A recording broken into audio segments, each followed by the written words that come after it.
Welcome back to the Central Indiana Sports Report, high school football fans, for our Week 8 Central Indiana High School Football Scoreboard Show. I'm your host, Greg Mengelt, joined tonight by Tipton, Tribune, and Elwood Call Leader Sports Editor Michelle Garmon, as usual. Although a little later than usual, Michelle had a bit of a detour tonight after her game at Tipton. We're going to get some details from that game in part 2 of our scoreboard, where Michelle and I will talk about Tipton and Hamilton Heights and the incredible night in the CIC. A lot of stories there, and we'll talk about some of the games from across the state. Some conference champions crowned tonight, some interesting scores, Michelle. There were some interesting scores, some very close games, and then there were a couple blowouts that maybe surprised me with as big a blowout as they were, like Warren Central Carmel, as you'll get to when you read the scores.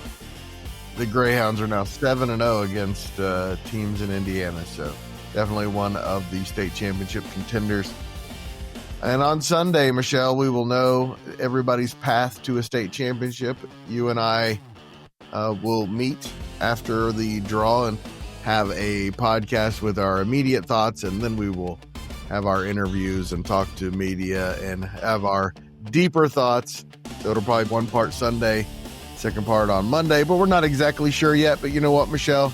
If you subscribe, you'll find out when it comes out.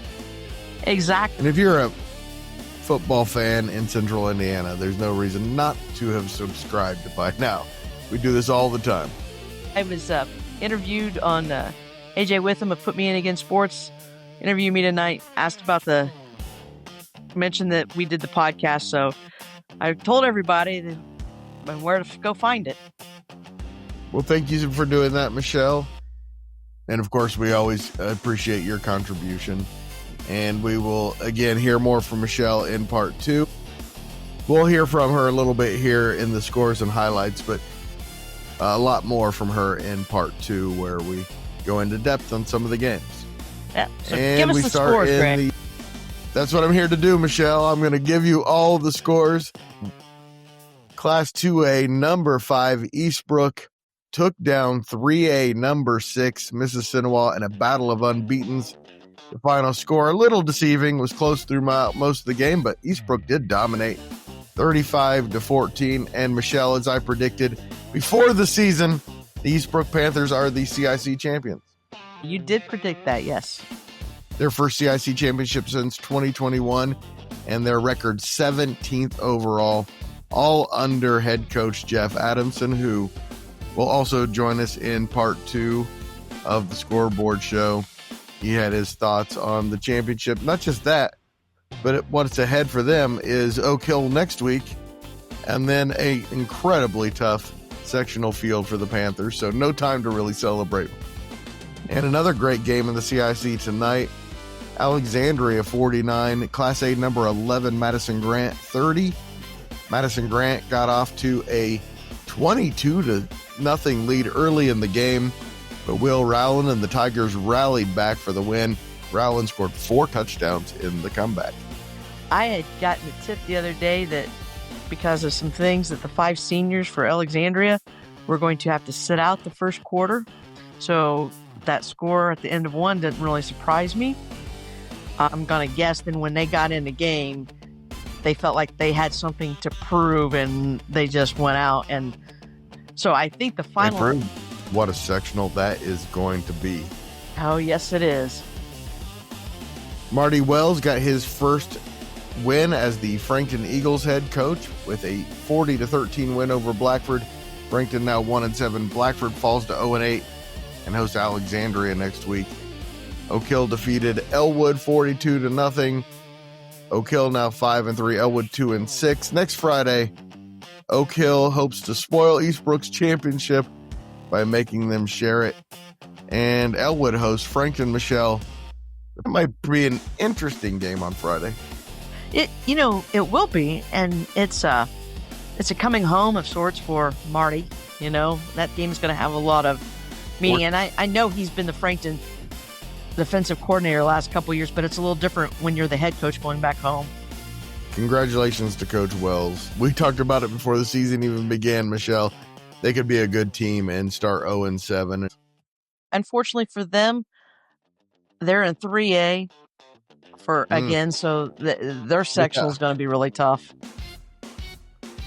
Class 3A number 12 Western won the Hoosier Conference large school division, completing its season where it went from winless to a champion when Logansport failed to convert a 2-point conversion with 4 seconds left. Western now 6-2 overall, 3-0 in the conference. What makes that win so impressive for Western? McKendrick didn't play. He's done. It's pretty impressive. Pretty impressive. Also in the large school division, Twin Lakes got its first conference win, 21-7 over West Lafayette. The Indians are now 6-2. And in a big school, small school crossover, Michelle, in the Hoosier Conference, it was the game that you covered. Hamilton Heights 26, Tipton 13. Both teams are now 4-4. Hamilton Heights' third straight win overall, their third straight win over their rival Blue Devils. Michelle, your quick thoughts on this one, and then, of course, you and I will talk about this one in depth in part 2 of the scoreboard. It was really a great game. It was a defensive battle, especially in that first half. Tipton led 7-6 at halftime. I look forward to talking more about this game in part 2. Suffice it to say, Tipton was in the game and had opportunities to win, but two good teams tonight. And Tipton is playing very well right now. Central Catholic won its second game of the season, 69-8 over winless Benton Central. And Rensselaer Central 55-17 over River Forest. The Bombers are now 6-2. In the Hoosier Crossroads, number 1 Brownsburg 42-7 over Noblesville. The unbeaten Bulldogs clinch at least a share of their third straight HCC title. They host 4-4 Hamilton Southeastern next Friday with a chance to win it outright. The Royals were the only team to beat Brownsburg last year in the Bulldog State Championship season. Brownsburg, I know they've been tested close once this year, but I just think they're the class of 6A. They're at the top of the field, but upcoming tournament is going to be so much fun. Landmines everywhere, even for a team that good. Yes. And the Hamilton Southeastern team they'll be playing next Friday defeated Franklin Central 38-35.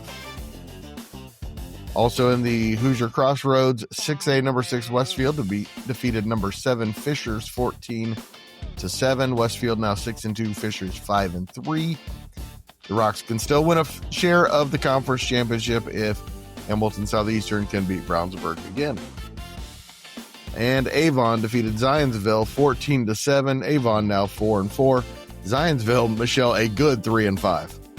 A good 3-5 and 14-7. So Zionsville's defense has been starting to play really well the last 2-3 weeks. They just got to be able to score points. They could be a dangerous team in the postseason. Our local independents, Class 2A number 3, Lapel defeated Jay County 42-30. Lapel is 8-0 for the first time in program history and 8-0 all-time versus Jay County.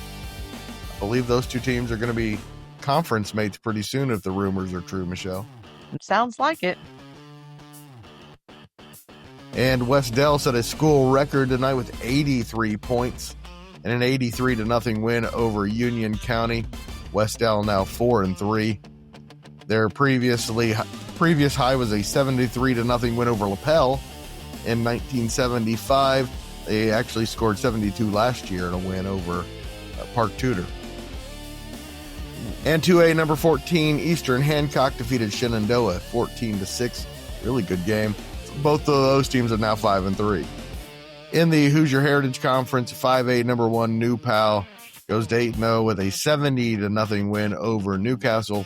The Dragons scored 36 points in the second quarter. So far, they've outscored their HHC opponents 332-19 on their way to their fourth straight conference championship. And they're at Delta next week when they will clinch it outright. They're good. They're good. I told you at the beginning of the season, might be the best team they've ever had, and that's saying something. Yes. 5A number 6 Pendleton Heights beat number 11 Yorktown 24-22 in a thriller.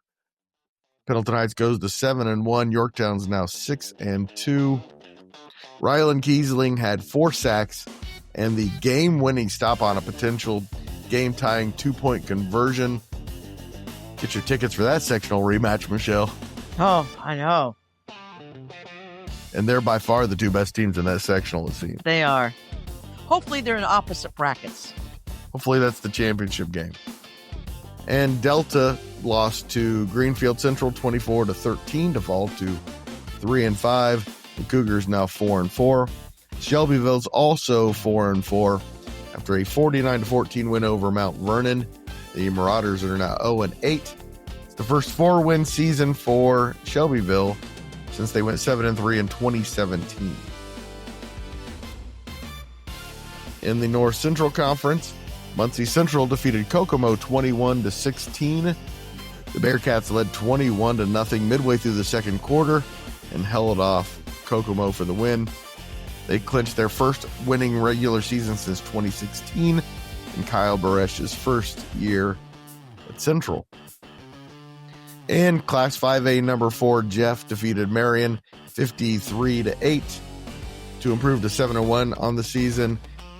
Muncie Central and Jeff both 4-0 in the conference heading to week 9, where they will play each other in Lafayette. I don't think that's going to be a great game. Jeff right now is just that much better than everybody else in the conference.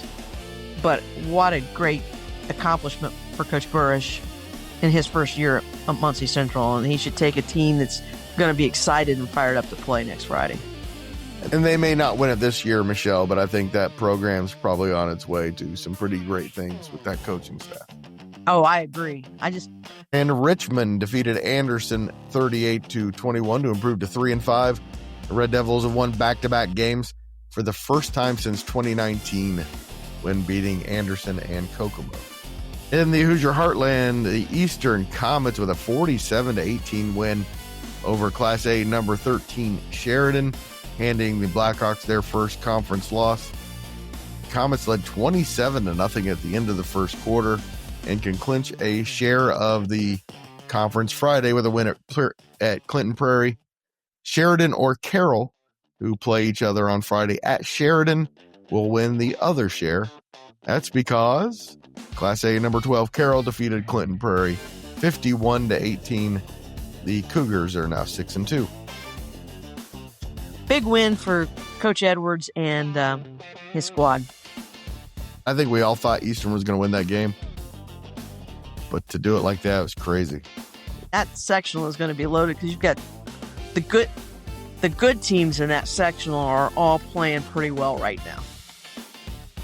And Clinton Central ends its 5-game losing streak with its first conference win of the season, a 40-20 victory over Delphi, the 2-6 Oracles' third straight loss. In the Sagamore Conference, Class 4A number 13 Lebanon won its 7th straight game, 34-6 over Terre Haute North.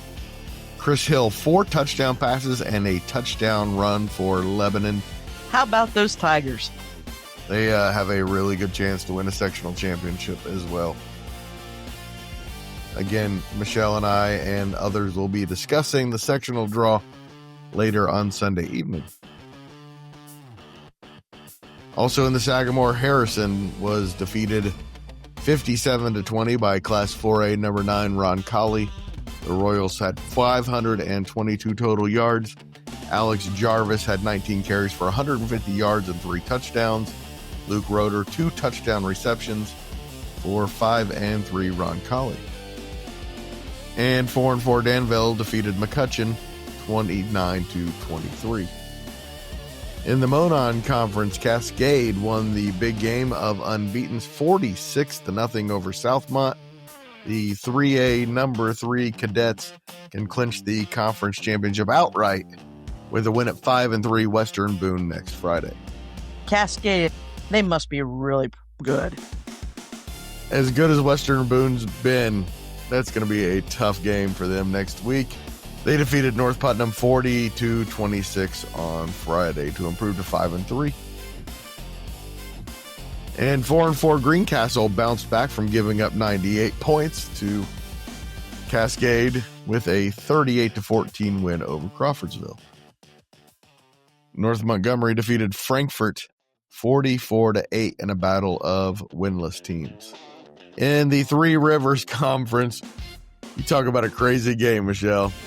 Class 3A number 7 and unbeaten Mechaniquot defeated Manchester 29-28.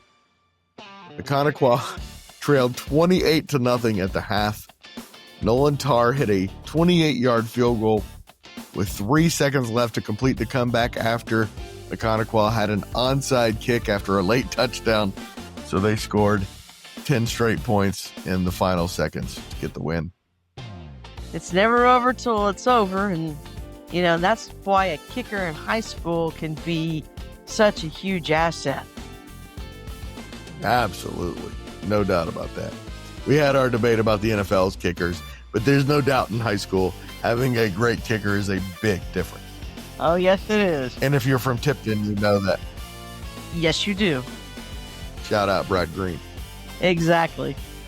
I still think that may be the most thrilling and most exciting ending to a high school football game that I've ever covered.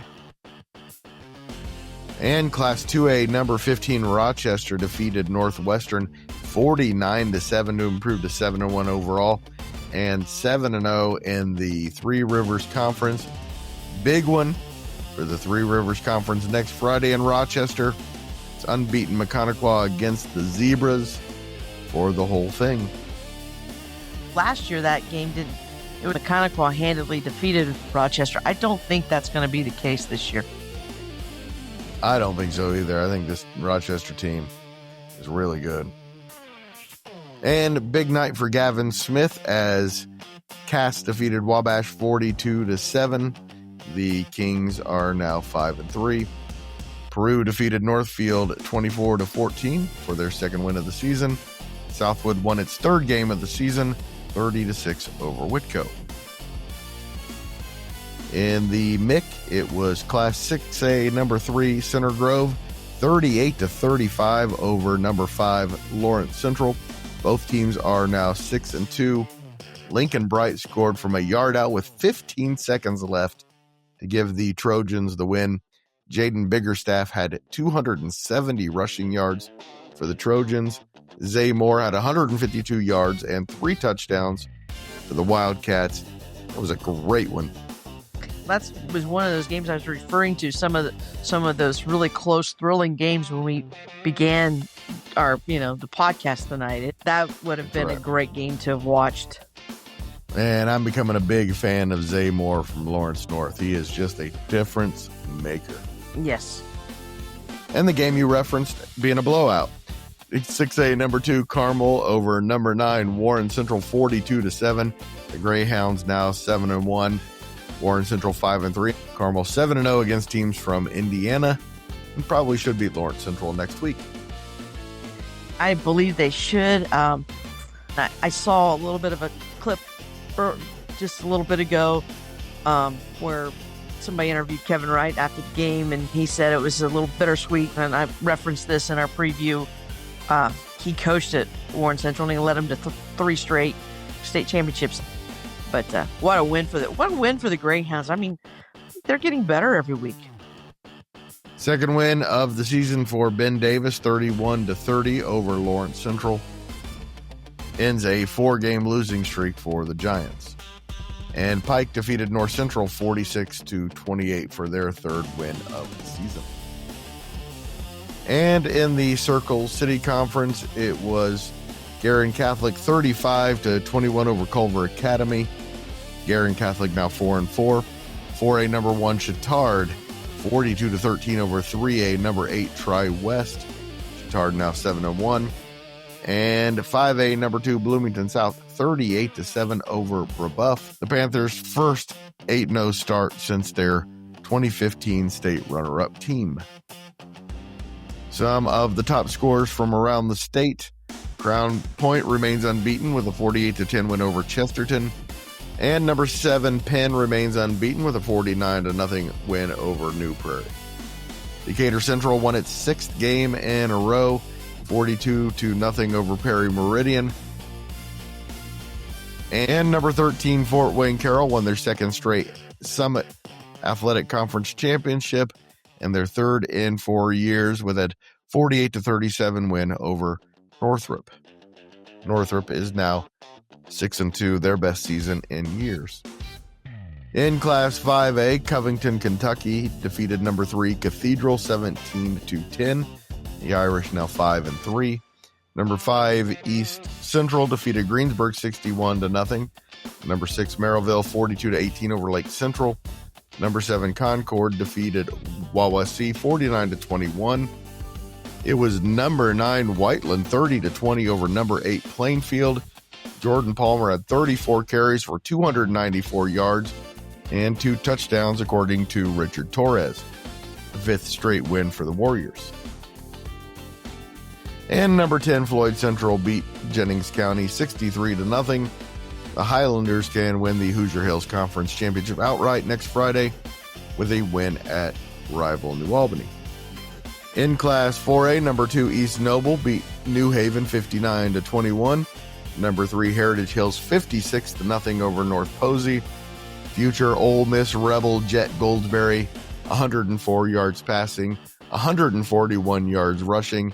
He now has 40 combined touchdowns, according to Kyle Soakland of the Evansville Courier Press. He's a good one. Number 4 Mishawaka 28-0 over Plymouth. Leo 30-7 over Columbia City. Number 7 Dwenger beat Snyder 26-6.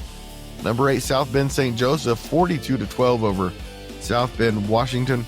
St. Joe's 8-0 for the first time since their legendary 1995 unbeaten state championship team that only gave up 22 points all season.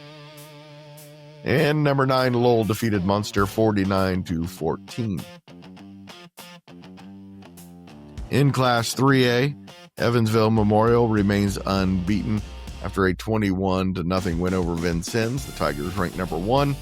Number 2 Gibson Southern defeated Boonville 42-19. Number 4 Lawrenceburg 55-14 over Connorsville. It was Knox 44. It was number 5 Knox 44-15 over Bremen. Miles McLaughlin and the Redskins remain unbeaten and win the Northern State Conference. Cherubusco defeated number 9 West Noble 24-23. Cherubusco lost to West Noble by a combined 106-0 in 2 games last year. And number 10 Scottsburg defeated Eastern 64-0. I wouldn't mind a chance to see the McLaughlin kid live on a Friday night. Leading the nation in rushing. In Class 2A, it was number 1 Adams Central over number 7 Bluffton in a battle of unbeatens. Bad news for the rest of Class 2, 47-17. That's a good over Bluffton team, so wow. It's also a good conference that they come from, but it's their 5th straight conference championship and their 30th straight conference win for the Jets.